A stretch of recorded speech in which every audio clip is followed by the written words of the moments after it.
रायगडच्या पालकमंत्री पदाबाबतचा तिढा कायम आहे। उपमुख्यमंत्री एकनाथ शिंदे आणि मुख्यमंत्री फडणवीसांमध्ये बैठक झाली आहे। रायगडच्या पालकमंत्री पदासंदर्भात अजूनही निर्णय झालेला नाही। फडणवीस शिंदेंमध्ये याबाबत चर्चा झाली अशी माहिती विश्वसनीय सूत्र देत आहेत। रायगडचं पालकमंत्रीपद भरत गोगावले यांना मिळणार अशा चर्चा होत्या। खुद्द उपमुख्यमंत्री शिंदेंसह भरत गोगावलेंनी सुद्धा याबाबत भाष्य केलेलं आणि त्याच पार्श्वभूमीवर उपमुख्यमंत्री शिंदेंनी रात्री उशिरा फडणवीसांची भेट घेतली। गोगावले अजूनही पालकमंत्री पदासंदर्भात आशादायी आहेत आणि फडणवीस शिंदेंमध्ये पालकमंत्री पदाबाबत चर्चा झाली अशी माहिती एकीकडे सूत्र देत आहेत।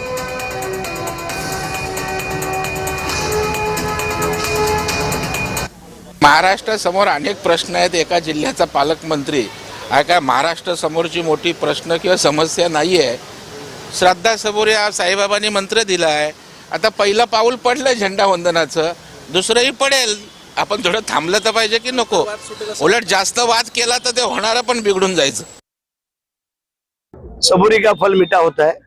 भरत शेठला घाई नाही आहे, कारण 2.5 वर्ष थांबलोय, तसे आणखीन 2-3 दिवस थांबायला काही हरकत नाही आहे। परंतु 15 ऑगस्टचा झेंडा वंदन रायगड जिल्ह्याचा भरत शेठला आपल्याला मिळालेला आहे आणि आमचे नेते एकनाथ शिंदे साहेब, या राज्याचे नेते देवेंद्रजी हे विचारविनिमय करतायत। काही थोडेफार अडचण असू शकते, परंतु आमच्याकडून जी काय आमच्या म्हणजे तटकरे साहेब किंवा आम्ही त्या अडचणी ते दूर झालेल्या आहेत